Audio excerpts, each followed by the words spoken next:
بسم الله والصلاة والسلام على رسول الله. اللهم صل وسلم وبارك على سيدنا محمد سيد الخلق المرسلين. السلام عليكم ورحمة الله وبركاته. إخوتي وأحبتي في الله، رب اشرح لي صدري ويسر لي أمري واحلل عقدة من لساني يفقه قولي. في معنا صراحة قصص قوية جدا وأسئلة قوية جدا، وأسئلة صراحة لو سألت هذا السؤال لأي شخص سيجيبك عكس ما سأجيب أنا. سيجيب إلا من عاش الاستغفار، إلا من عاش بلغوا عني ولو آية، سيتكلم بطريقة أخرى.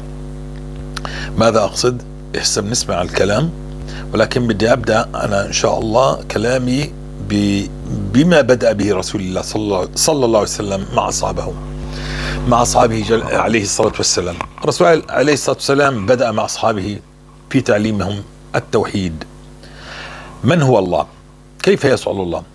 حتى وصلوا إلى الله جل في علاه، وآثروا ما عند الله بما في هذه الدنيا، زاهدوا في هذه الدنيا. نعم، يعني وصل حالهم أن يسألوا الله عن ملح طعامهم، عن شراك نعالهم، وليس كلهم حفظ لكتاب الله، ليس كلهم حفظ لكتاب الله.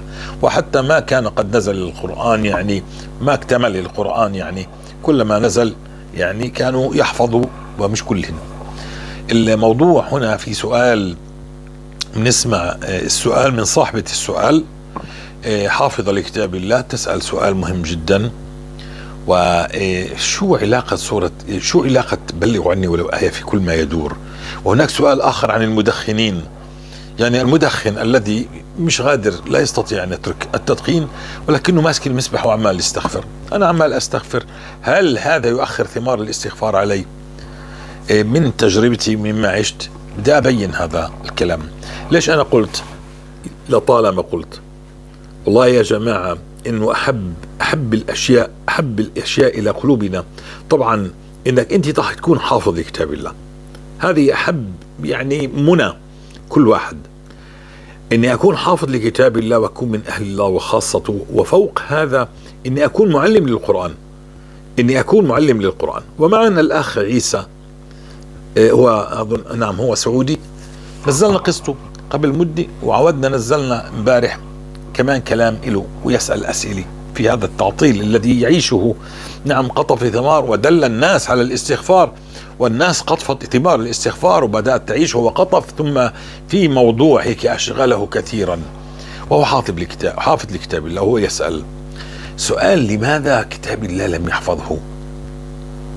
فلو سألت شيخ هكذا، يعني مجرد سؤال: شيخ أنا ألزم الاستغفار ولا أحفظ كتاب الله وأنا عندي القدرة، مباشر سيقول لك احفظ كتاب الله، صح ولا لا؟ طيب لو سألتني وخيرتني، مع إني حبي سامي علي يا جماعة كمان، حتى إذا لو بدي أتكلم عن الصلاة على رسول الله، الصلاة على رسول الله وثمار الصلاة على رسول الله، لربما أجلب مشاهدات بالملايين، لكن الموضوع أكبر من إني فقط أصلي على رسول الله. الموضوع أمي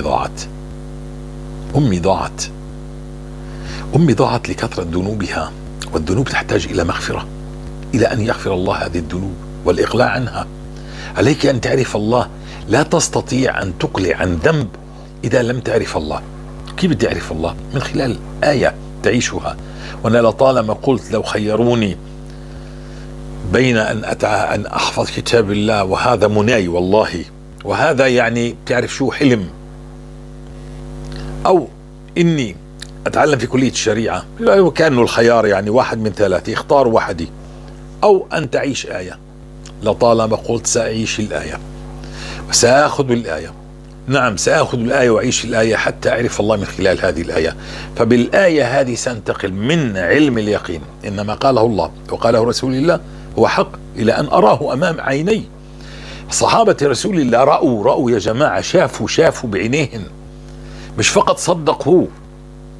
يعني حتى يوما أنا سأجنح قليلا، يعني الرسول عليه الصلاة والسلام يوما ما ابتاع إبل أو دابة ما، فاتفق هو البائع على سعرها، على السعر. يعني الرسول عليه السلام قال له يعني انتظرني هنا حتى آتي لك بسعرها بثمنها. فدخل الرسول عليه السلام ليأتي بثمنها، وإذا الرجل قد باعها، يعني تربح عليها وباعها. فجاء أحد الصحابي، نسيت شو اسمه، إذا بتطلعوه تعرفوه، يعني له سبحان الله هاي الواقع إلها أمر عظيم. فجاء أحد الصحابة وقال له يعني، أو هو قلب، نسيت القصة صراحة، بس لكنه ربما قلب بالسعر على رسول الله، أو أراد زيادة أو باعها وهكذا. فجاء رسول الله صلى الله عليه وسلم وقال له يعني أنا اشتريتها، ليش بعتها مثلا؟ فجاء أحد الصحابة مع رسول الله وشهد مع رسول الله وهو لم يكن موجود. هذا الصحابي جاء مع رسول الله وشهد أن رسول الله صادق. فسأله رسول الله يعني كيف أنت بتشهد معي وأنت لم تكن هنا؟ الرسول عليه الصلاة والسلام، نسيت أطلع، يعني هاي إسا خاطرة خطرت على بالي، كيف بتشهد معي وأنت ما كنتش معي؟ قال له يا رسول الله وتريدني أن أصدقك بما تأتي من السماء ولا أصدقك بما تقول؟ قال فسبحان الله، الرسول عليه السلام جعل لهذا الرجل شهادة رجلين، هذا الرجل جعل له شهادة رجلين. وعندما جاءوا ليجمعوا القرآن كان على كل آية أن يكون رجلين يعني يشهد بها أن هذه الآية حق. وكانت هناك بضع آيات لم يشهد عليها إلا هذا الرجل، فتذكروا قول رسول الله إن لهذا الرجل شهادة رجلين. الشاهد هنا إنك أنت هنا تنتقل من علم أني أعرف أنا قول رسول الله يا رسول الله وتريدني أن أصدق ما تأتي به من السماء ولا أصدقك بما تقول، يعني بما يعني تقول الآن هنا أمامي. فأن تصدق هذا شيء، وأن ترى هو شيء آخر أعظم وأعظم. فهنا إحنا ضاعت الأمة، هنا ضاعت الأمة. ليش؟ لأنه كل الوعود التي لا تراها بسبب ذنوبك أخروها مشايخنا إلى أن تلقى الله، أو يدفع عنك شرا، أو يعجل لك في فرج، أو يدفع عنك بلاء، أو تلقاه يوم القيامة. فهمت شو الموضوع؟ الموضوع بسبب ذنوبي أخروا لي الفرج. لكن أنا عندما أعيش، أنا أعتذر إني هيك خربطتها شوي، بس ده أبين لك إنه لما بتأخذ آية بصير عندك حقيقة إيمان. ما هي حقيقة إيمانك أخي الكريم؟ ما هي حقيقة إيمانك؟ يعني على شو يعني إيش مثلا بإيش القرآن أفضل من الإنجيل مثلا أو من التوراة؟ شو الممسك اللي عندك؟ انت عندك ممسك؟ تقوليش العلماء والمشايخ والناس انت شو حقيقة إيمانك؟ فهذه هي الآية البلغ عني ولو آية تعيش آية، ستكون عندك الممسك إنك أنت تعرف حقيقة إنه حديث تحقق لي، والثاني تحقق لي، وقول رسول الثالث والرابع والخامس عمال يتحقق لي. هذا هو بلغ عني ولو آية.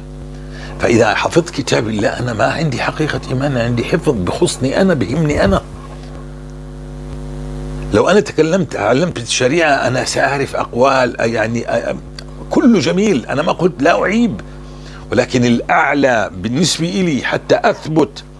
كم من مشايخ ضاعوا معاهن علم ما شاء الله، لكن ضاعوا وبدلوا، ما عندهن يعني علوم الشريعة موجودة معاهن لكن ضاعوا. طيب كيف أنت بدك تثبت؟ لازم يكون تملك حقيقة الشيء، لازم أملك حقيقة الشيء. والله جل في علاه ما منعك سنريهم آياتنا في الآفاق وفي أنفسهم حتى يتبين لهم أنه الحق. لما أنت بتعيش الاستغفار وأنت كنت كل عمرك تعبان عايف حالك، ما تركت من عبادي إلا سلكتها، ما تغير، لازمت الاستغفار. قال الله فيه مال ومددكم بأموال، وجاء المال، والرسول صلى الله عليه وسلم قال من حيث لا تحتسب، وجاء المال من حيث لا تحتسب. يعني هذا ما بوقفك عندك هيك. لكن صحيح انه الشيطان سيلعب ويبرم حولك، بعد ذلك يبرم حتى يأخذك ويشغلك في هذه الدنيا عشان تنسى الاستغفار. لأنه المستغفر أقرب ما يكون العبد إلى ربه، نعم وهو ساجد. أنا لا أريد من الذين يتصيدون في الماء العكر أن يأتوا بكلام قاله رسول الله وأنا أعرفه. أقرب ما يكون العبد إلى ربه هو المستغفر. المستغفر تاب من ذنبه، يعني لزم الاستغفار حتى الله بدأ يحقق له وعوده التي في الاستغفار. مستغفر ما فيش عليه ذنب، ما فيش عليه عقاب، لا يعذب الله مستغفر يا أخي. المستغفر سيرزقه الله، سيقويه الله، سيعطيه سيغنيه. لكن الحافظ عندنا قصص كثيرة نزلناها، يعني مش إنه نجيب من جيبتنا. الحافظ هو حافظ لنفسه، ما شو اللي حفظه، يعني شو اللي يعني أنت حفظت ما هو الحافظ عليك من الضلال. كتاب الله لم يحفظك. لازم تملك حقيقة إيمانك. حقيقة إيمانك إنك أنت لما بتيجي بالشك، بين الشك واليقين، في أولاد بتحفظ وهي صغيرة، بعدها لم يجري عليها القلم، حفظت كتاب الله، ما بتعرف، درسوها وحفظوها وكل شيء، إن وجدوا فاتوا على الموبايلات، وجدوا الدنيا مفتوحة، علوم، صار بده يتعلم، فتح الله عليه، اتعلم، تطلع على أوروبا، بدأ يتعلم، بدأت تنفتح نساء وجامعات وكاسيات وعاريات وسيارات وأمور وعقارات ودنيا. ولو إلا أنه يعني تطور في تعليمه، خلينا نقول ناجح، فصارت الفلوس تلعب في إيده لعب. هل سيحفظه يعني كتاب الله من الضياع؟ هل هو رقية؟ يعني مش رقية، هو يعني كالتحصينات كتاب الله. هذا احنا بنسمعه الآن، وإن شاء الله بنجاوب. وهذه الأخت تسأل، هل خلينا نسمعها، يعني أعتذر على الإطالة، هناك قصص. وبالنسبة للتدخين إن شاء الله سنصل، عندما نصل إلى التدخين نسمع شو نجاوب عن التدخين واحدة واحدة. لكن صراحة بديش، خلينا نسمع ونجاوب إن شاء الله. حاضر شوي. طبعا هنا الأخت غيرت الصوت، هي حافظة كتاب الله، خلينا نسمعها شو بتقول.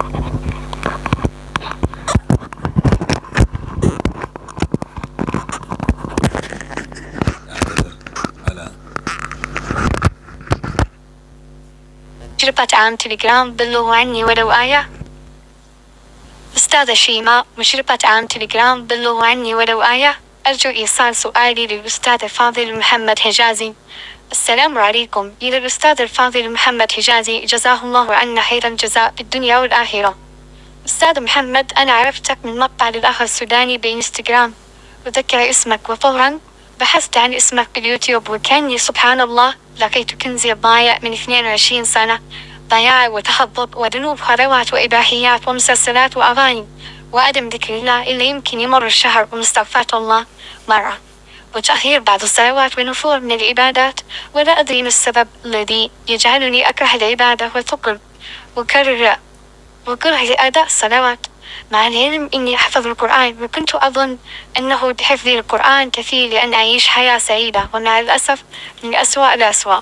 وكلما عصيت الله نظرت للحرام أو أخرت الصلوات أرجع من حفظ القرآن، فحفظت 12 جزء حفظ متقن وتفلت مني. وكنت أستغرب كيف أحفظ القرآن ولم يمنعني حفظ القرآن من الشهوات، وأستغرب جدا عندما أقبل على حفظ القرآن تزداد رغبتي للحرام، الإباحيات ومسلسلات وأغاني، وأعيش بدوامة وضياع، وانقطع رزقي ونفر الناس مني، ولا أعلم أنه سببها الذنوب. يا الله، كنت غافلة وجاهلة، وعندما اكتشفت قناتك من أسبوع تقريبا ولله الحمد اهتديت وحبيت العبادة والصلاة، وأجاهد نفسي على الاستغفار. أقلها أوصل 10,000، وأمس وصلت 30,000، واليوم 20,000، وخلال هذا الأسبوع لم أحفظ القرآن. لكن سبحان الله كنت سعيدة ومقبلة على الطاعة، كنت أحفظ القرآن.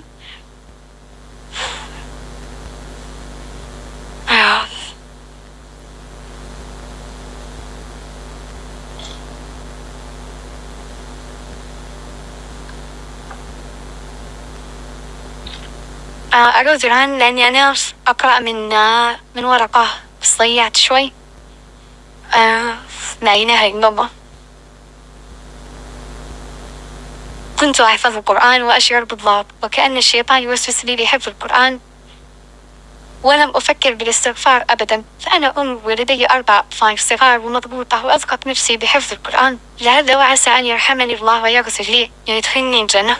وقيت نفسي بهذا الحفظ الذي بسببه سأسعد بالدنيا والآخرة، ولكن كنت لا أجد أثر حفظ القرآن في نفسي ولا تغيير في حياتي، بل على العكس حياتي للأسوأ والضيق، وكلما أدخل في تجارة أخسر. أريد أن أبقى هكذا، أستغفر الله كثيرا، أتوقف عن حفظ القرآن لأني وجدت مشقة وصعوبة فيه. هل علي اسم بترك الحفظ؟ مع العلم سألتزم بإذن الله على تلاوته كل يوم وأختم كل شهر بإذن الله تعالى، مع العلم أن حفظ القرآن يأخذ مني وقت طويل 3 ساعات مع مراجعة ما سبقني بالحفظ، وهذه الأيام أقرأ البقرة يوميا، والاستغفار يأخذ مني وقت ساعات متفرقة بعد كل صلاة أستغفر تقريبا. أنا كنت أظن بحفظ القرآن سوف أكون قريبا من الله، وأن الله سوف يحبني ويرزقني ويسعدني، ولكن ما وجدت السعادة والراحة النفسية والقرب الحقيقي من الله إلا مع الاستغفار بأعداد كبيرة. فأنا لأول مرة أحب الله، لأول مرة أعبده حبا وليس خوفا، لأول مرة أشعر أن الله قريبا مني. طبعا حفظ كتاب الله هم أهل الله وخاصته، هذا لا شك فيه، وخيركم من تعلم القرآن وعلمه، وهذا لا شك فيه. لكن شفنا وين ضاعت بين الإباحيات والمسلسلات والكلام الفارغ وكل هذا، ما اهتدت سبيل. ولكن الحمد لله رب العالمين عندما لزمت الاستغفار بدأ الأمور تتغير معها. لكن الحافظ للدين كما بينا هي سورة البقرة إن شاء الله، لكن بداية نلزم الاستغفار. نعم، لو كانت الأولويات تقول لك احفظي كتاب الله، لكن احنا في زمان ما مر على الأمم زمان كهذا. معك موبايل، يعني إباحيات بالليل والنهار، غناء وطرب بالليل والنهار. يعني إذا دخلت على الموبايل ممكن تقعد 24 ساعة وأنت يعني مشغل حالك في السفلات والسقطات والإباحيات والأمور الساقطة التي تغضب الله. ما كان هذا الأمر ما كان قبل 50 سنة، هذا ما كان قبل 20 30 قبل 30 سنة تقريبا، ما كان موجود. فكان الحافظ ما شاء الله عليه مش مشغول، ما في عنده إباحيات، ما في عنده ذنوب خلوات، ما عنده. اليوم احنا وقعنا في زمن كما قال الشيخ راتب النبلسي: لم يستطيعوا علينا بالكلمة ولكن استطاعوا علينا بالصورة. فاستطاعوا علينا بالصورة، عشان هيك لازم نقوي إيماننا. ومن رحمة الله علينا إنه يمنعنا. والله لو أن الله يمد لنا مثلا الرزق ماشي والأمور ماشي ويوم القيامة بنتحاسب، والله لنهلك كلنا.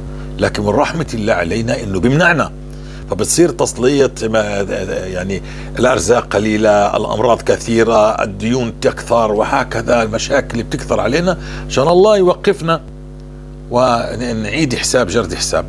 فهو حفظ كتاب الله هو مش فرض، وليس الاستغفار هو فرض من باب انك انت تلزم 30,000 استغفار، وليس كذلك فرض، لكن هو يعني من باب انك انت تعيش آية من لزم الاستغفار. فانت بالاستغفار تمحو ذنوب مضت، وان شاء الله الاستغفار سيقودك الى سورة البقرة. نعم، الاستغفار سيقودك لسورة البقرة. سورة البقرة بفضل الله هي التي ستنظفك من هذه الشهوانية المفرطة، وكأنها ستعيدك إلى الفطرة السليمة. فرتب أولوياتك أخي الكريم. أهم شيء هي معرفة الله ومخافة الله ومراقبة الله. أهم شيء أني أكون في عندي ثقة في الدين. أما إذا أنا حافظ لكتاب الله وما في عندي ثقة في دين الله، ولا أستطيع أن أحاجج أي شخص إلا إني حافظ لكتاب الله وكلام الله كله جميل، ولا أستطيع أن أحاجج أي شيء. يعني واحد يقول لي: ليش أنتم يا مسلمين أنتم في ذيل الأمم؟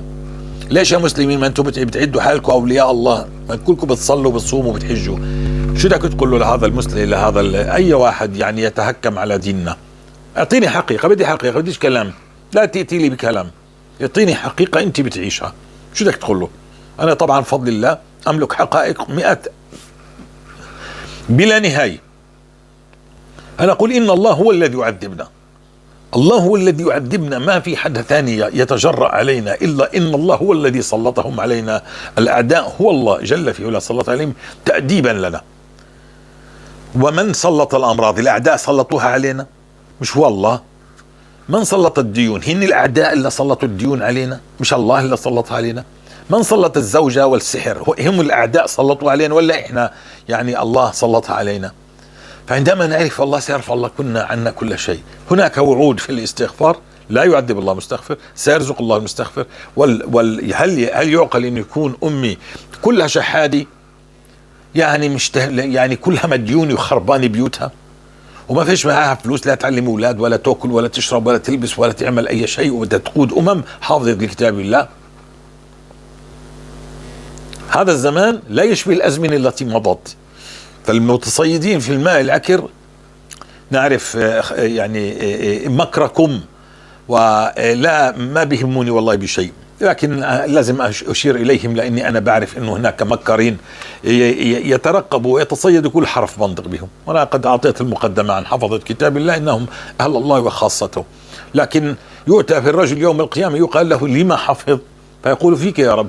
قال يقول الله جل في علاه كذبت بل ليقال وقد قيل جروه إلى جهنم. طب أين حقيقة إيماني؟ طب أنا كيف بدي أنصر دين الله؟ أنا كيف بدي أكون أنا مسلم تقي نقي؟ يعني أنصر، شو أنصر؟ كيف يعني أنصر؟ كيف بدي أنصر؟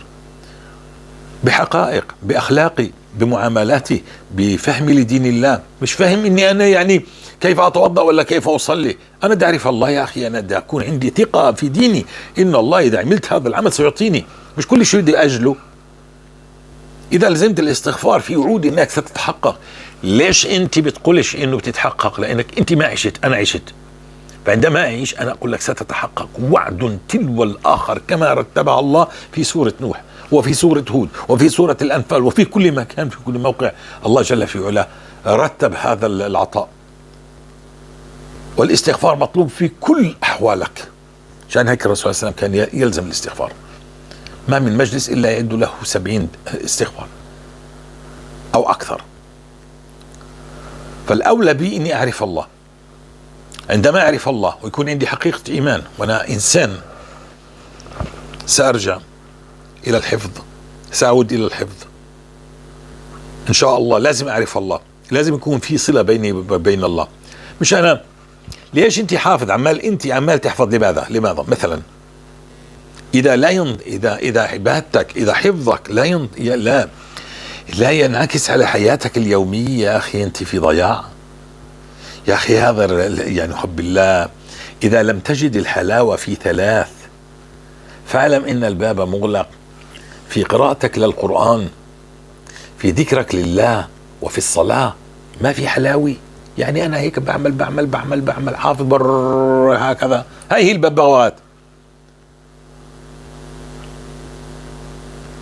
هل يعقل إن الله أهل الله وخاصته هن المطحونين المهزومين الذيل للأمم حفظ كتاب الله؟ هل يعقل أن يكونوا إلا إنهم قد حفظوا لأنفسهم وما في عندهم حقيقة إيمان وما في عندهم يعني استجابة دعاء ومشغلين حالهم؟ أنا بقول كمان مرة هذا جميل، لكن الأولى إني أعرف الله كما علم رسول الله. عشان هيك بدأنا بالتوحيد. أول شيء نعرف الله. كيف نعرف الله؟ بدك آيات حسية. صحابة رسول الله رأوا بعينيهم، شافوا ولمسوا وسمعوا من رسول الله أشياء أنت ما بتشوفها. سمعوا الحصى يسبح بين يدي رسول الله، رأوا الماء يتدفق من بين أصابعي رسول الله، رأوا سيدنا جبريل، رأوا شاة صغيرة مسح عليه رسول الله فنزل الحليب منها وشربوا واتركوا لأهل البيت. رأوا كثير. هاي 3. رأوا القمر، انشق القمر. رأوا صعد رسول الله بالإسراء والمعراج، ثم قال لهم عن قافلة أبو سفيان. أشياء كثيرة يا القليل القرآن نفسه. وانت شو شفت؟ انت لقيت كتاب الله جاهز، والصحيح البخاري صحيح مسلم جاهزت، وبدأت تحفظ ما في عندك حقيقة ولا شيء. بهذا الزمان انت انشغلت، صرت تفكر انه الشطارة تجارة. ما عرفتش تربط كيف انه الرزق هو مكتوب. ما عرفتش تربط. والناس بتغش والناس بتخدع والناس بتسرق. فلهذه الأخت أنا أقول يعني نعم ممكن أن تلزم الاستغفار. حاولي أن تحافظي على حفظك. حاولي يعني لو إيش قراءة، يعني لو إنك أنت بوتيرة أسرع من يعني إذا طبعا بده يأخذ من وقتك الاستغفار، طبعا بده تأخذ من وقتك سورة البقرة بعدين.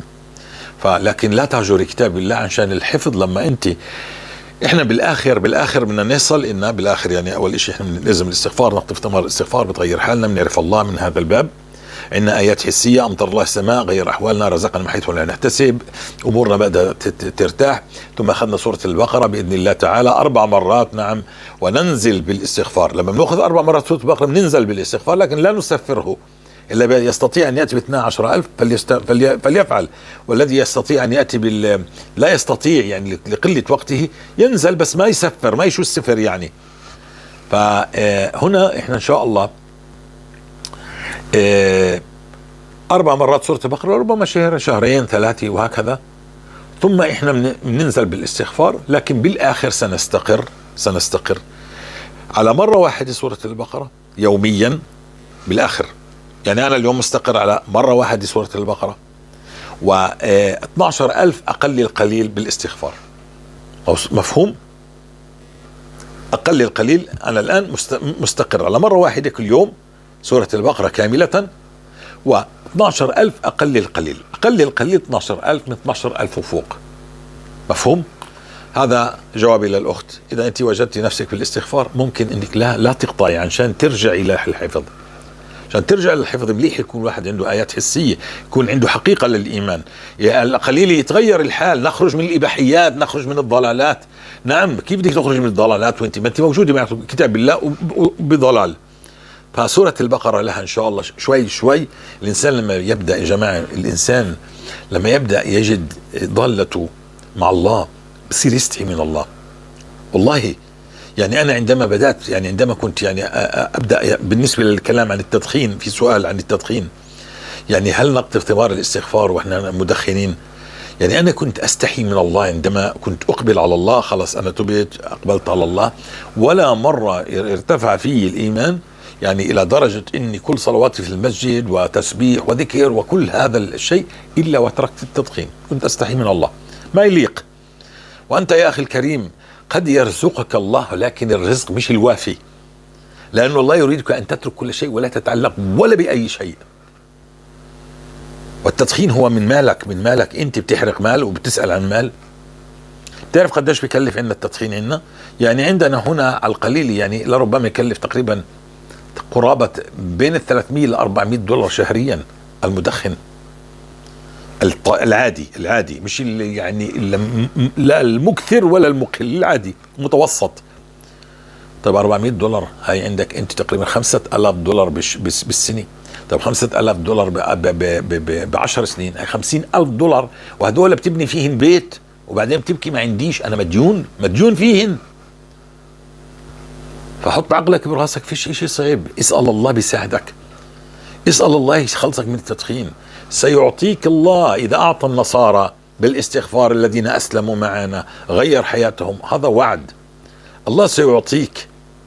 نعم، قد يعطي متبرجا الله بالاستغفار، لكن مش العطاء الأوفى. هذا وعد. يعني خلينا نقول إنك أنت راتبك في اليوم مثلا، على سبيل المثال، المدخن راتبه 200 دولار، لكن الغير مدخن راتبه 1500 دولار، لكن أعطاك، غير لك واقعك. يعني عشان تذوق، عشان تستحي منه، تستحي من الله، فذوقك الله، فأنت استحي من الله. وهذا كل ما كنت أفعل أنا دائما، كنت أستحي من الله. الله سيعطيك بالاستغفار وأنت مدخن، لكن مش العطاء الذي لو أنت تركته، ولو تركت شيئا لله عوضك الله شيئا خير منه تحبه وترضاه ويرضيك الله فيه. والله ما في شيء صعب، والله ما في شيء صعب. خلينا نسمع الباقي الكلام إن شاء الله. جماعة، التدخين والسقطات والإباحيات والغناء والطرب كله بده سورة البقرة بتحلق حلق. بس لا تستعجل، اترك ذنوبك واقبل على الله.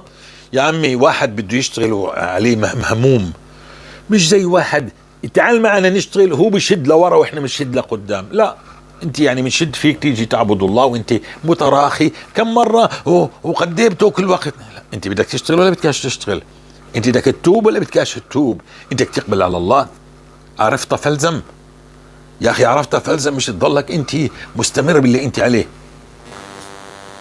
بسم الله والحمد لله ولا اله الا الله، الله اكبر ولا حول ولا قوه الا بالله العلي العظيم. الاخ الفاضل الاستاذ محمد حجازي، أقسم بالله أن ما أقوله حدث بالفعل وليس فيه أي تغيير ولا نفاق، ولا أبتغي به شيء إلا أن يهتدي بي أحدا من الناس.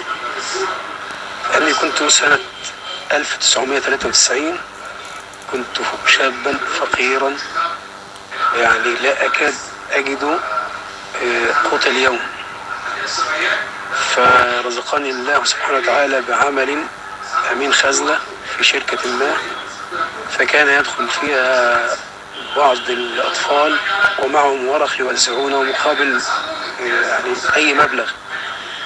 فدخل علي طفل فأعطيته مبلغ، فناولني ورقة مكتوب فيها: من لزم الاستغفار جعل الله له من كل ضيق مخرجا ومن كل هم فرجا ورزقه من حيث لا يحتسب. وكنت لا أملك سبحة لا إلكترونية ولا غيرها، وبدأت أستغفر الله العظيم بصيغة أستغفر الله سريعا وكثيرا بلا عدد، وظللت على هذا الحال لا أعلم كم يوما أو شهرا لكنه أقل من سنة. وفتح الله لي فتوحات والحمد لله، فتوحات عظيمة من قوة بدنية ورزق ومال، وفاض المال في يدي. وكل من ينكر هذا الحديث ويقول أنه ضعيف أدعوه لتجربة الحديث. استغفر بما قال رسول الله صلى الله عليه وسلم، بنية أن الله سبحانه وتعالى يخرجك من كل ضيق ومن كل هم ويرزقك من حيث لا تحتسب. والله والله والله ستجد العجب العجاب. وكنت لا أعرف سورة البقرة، ولكن الحمد لله رب العالمين بعد ما طلع كمبيوتر في فترتنا الحالية كده والحمد لله رب العالمين أنا كملت تعليمي، كنت دبلوم تجارة، خدت بكالوريوس تجارة وخدت محاسب قانوني، وكنت بحضر ماجستير محاسبة ومراجعة بفضل الله وبفضل الاستغفار والحمد لله رب العالمين. وظل ما المال. عذرا يا أخي أنا أتكلم من مكتبي، فقد قاطعني أحد العملاء، دخل عليه وقاطعني. أكمل لك أنه والحمد لله رب العالمين من 1993 حتى 2010 تقريبا، والمال فائض في يدي والقوة الجسدية والبدنية والحمد لله في خير حال. وبعد أن انقطعت عن الاستغفار أنا كنت يعني الحمد لله رب العالمين بفضل الله يوميا عامل ورد استغفار 1000 مرة، وتسبيح 1000 مرة، ولا إله إلا الله وحده لا شريك له الملك والحمد على كل شيء قدير 1000 مرة، والصلاة على رسول الله صلى الله عليه وسلم 1000 مرة، والباقيات الصالحات 1000 مرة. والحمد لله رب العالمين الصلاة في جماعة وملتزم قدر ما استطعت والحمد لله. فبعد 2010 بدأت تظهر معايا يعني أعراض أوجاع وأسقام ومشاكل في البيت وتخبيط في البيت، في الدولاب وفي السرير وفي كل حتة، يعني شياطين في كل مكان. وبدأ المال يقل في ايدي بطريقة مش معقولة، يعني امسك الفلوس يعني في اقل وقت الاقيها مصروفة معايا ومع المدام في البيت نفس الموضوع، مفيش فلوس بتقعد معانا خالص. فبدأت اقول لا، في حاجة غلط، في حاجة مش مظبوطة، ايه هي؟ يا رب دلنا عليها، يا رب دلنا عليها. الحمد لله رب العالمين وبفضل الله، بس ده بعد فترة طويلة، يعني احنا قعدنا فيها من سنة 2010 لحد حوالي 12 سنة لحد سنة 2022 في تخبط غير عادي وأسقام وأوجاع وضعف جسماني ومشاكل عائلية ومشاكل غير طبيعية، يعني حاجة كده كأنه في حد قاعد لي مخصوص ليا عشان يعمل لي مشاكل. فبدأت أدعي ربنا سبحانه وتعالى إن يهديني للسبيل يخرجني من اللي أنا فيه ده. وسبحان الملك يعني برضو قعدت أدور على النت لحد ما وجدت قناة الأستاذ محمد حجازي، وبدأت يعني أمشي وراءه وأتتبع كلامه وأنفذ بالحرف الواحد. فالحمد لله رب العالمين الالتزام بالاستغفار 30,000 مرة، وقراءة سورة البقرة أنا استغفرت في البداية حوالي شهر تقريبا استغفار فقط لا غير، حوالي 30,000 مرة لحد ما كملته.